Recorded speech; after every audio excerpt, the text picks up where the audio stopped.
एक भारत एकात्म भारत की तरफ बढ़ते कदम। देश में मां भारती के गौरव और उसके यथार्थ रूप को पुनर्स्थापित करने के प्रण को लेकर चलने वाला कोई राजनीतिक दल है तो वो है भारतीय जनता पार्टी। एक ऐसी पार्टी जो प्राचीनतम और समृद्ध भारतीय संस्कृति की रक्षा के लिए सदैव तत्पर रही है और एक भारत श्रेष्ठ भारत के सिद्धांत को आत्मसात किए हुए है। भाजपा की सरकारें हमेशा भारतीय संस्कृति को सर्वोपरि रखते हुए अंत्योदय के मूल मंत्र पर चली हैं। मोदी सरकार 2.0 भी पार्टी की इस विचारधारा को आगे बढ़ाते हुए देश की वर्षों जूनी समस्याओं के समाधान के लिए मिशन मोड पर काम कर रही है। 30 जुलाई 2019 वो तारीख जब देश की संसद में मुस्लिम महिला विधेयक पास हुआ और मुस्लिम महिलाओं को 3 तलाक की कुप्रथा से मुक्ति मिली। अब देश में 3 तलाक गैर कानूनी है और इस कानून का उल्लंघन करने वाले को सजा और जुर्माने का प्रावधान है। कश्मीर और राष्ट्रीय एकता का विषय भी जनसंघ ने ही प्रमुखता से उठाया था। श्रद्धेय श्यामा प्रसाद मुखर्जी के नारे एक देश में 2 निशान, 2 विधान और 2 प्रधान नहीं चलेंगे को आत्मसात करते हुए पार्टी के कार्यकर्ता दशकों तक लगातार कश्मीर समस्या के समाधान को लेकर आवाज उठाते रहे। लेकिन इस समस्या का समाधान हुआ 5 अगस्त 2019 को, जब जम्मू कश्मीर से अनुच्छेद 370 और 35A को हटाने के फैसले को संसद की मंजूरी मिली। इसके बाद जम्मू कश्मीर और लद्दाख 2 केंद्र शासित प्रदेश बनाए गए। अनुच्छेद 370 के हटने के साथ ही इन दोनों राज्यों में भारतीय संविधान लागू हो गया, जिससे वहां रहने वाले सभी नागरिकों को भारत के अन्य नागरिकों के समान अधिकार प्राप्त हो गए। जम्मू कश्मीर के सरकारी भवनों पर से वहां का अलग झंडा हटा लिया गया और अब उसकी जगह सिर्फ तिरंगा लहरा रहा है। अलगाववाद, आतंकवाद, परिवारवाद और भ्रष्टाचार पर लगाम लगी है और वहां के लोगों का भविष्य भी सुरक्षित हो रहा है। जम्मू कश्मीर के मूल निवास प्रमाण पत्र के नियमों को भी पुनः निर्धारित किया गया है।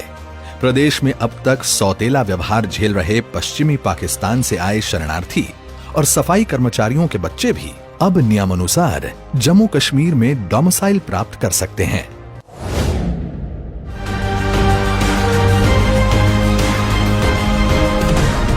भारतीयों की आस्था से जुड़े अयोध्या में श्री राम मंदिर के मुद्दे को भी दशकों तक निजी स्वार्थ की राजनीति के कारण लटकाए रखा गया।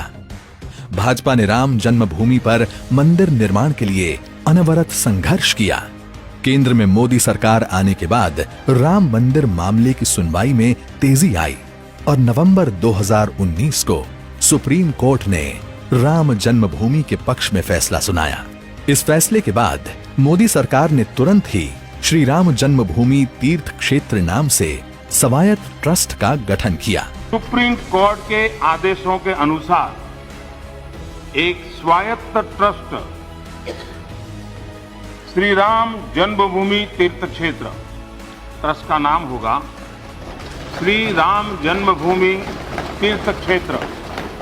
ये ट्रस्ट अयोध्या में भगवान श्री राम की जन्मस्थली पर भव्य और दिव्य श्री राम मंदिर के निर्माण और उससे संबंधित विषयों पर निर्णय लेने के लिए पूर्ण रूप से स्वतंत्र होगा।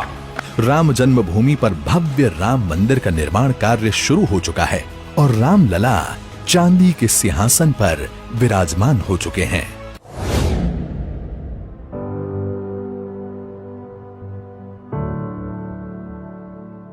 नेहरू लियाकत समझौते के बाद से ही पाकिस्तान में प्रताड़ित किए गए हिंदू, सिख व अन्य लोगों को भी न्याय मोदी सरकार 2.0 में ही मिला। 11 दिसंबर 2019 को संसद में नागरिकता संशोधन अधिनियम 2019 पास हुआ और 31 दिसंबर 2014 से पहले पाकिस्तान, अफगानिस्तान और बांग्लादेश से आए प्रताड़ित हिंदू, सिख, बौद्ध, ईसाई, जैन, पारसी लोगों को भारत की नागरिकता मिलने का रास्ता साफ हुआ। अब ये लोग भारत में सम्मान की जिंदगी जी रहे हैं और भारतीय नागरिक के हर अधिकार इन्हें प्राप्त हो रहे हैं।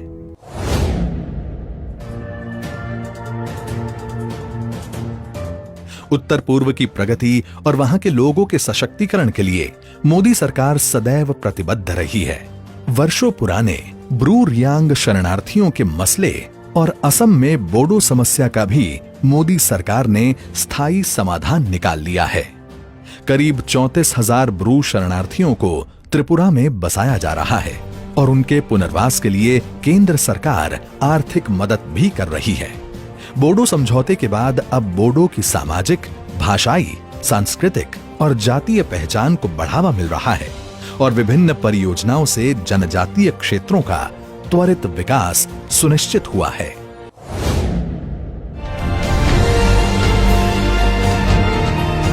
पाकिस्तान के कब्जे वाले कश्मीर को लेकर मोदी सरकार और भाजपा मित्र सरकार का स्पष्ट मानना है कि पीओके भारत का अभिन्न हिस्सा है और उस पर पाकिस्तान ने अवैध रूप से कब्जा कर रखा है।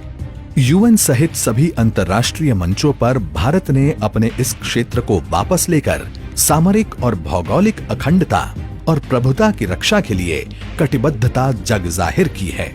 भारतीय मौसम विभाग के मौसम पूर्वानुमान में पाकिस्तान के अवैध कब्जे वाले गिलगिट बल्तिस्तान और मुजफ्फराबाद आदि क्षेत्रों को भी शामिल किया गया है।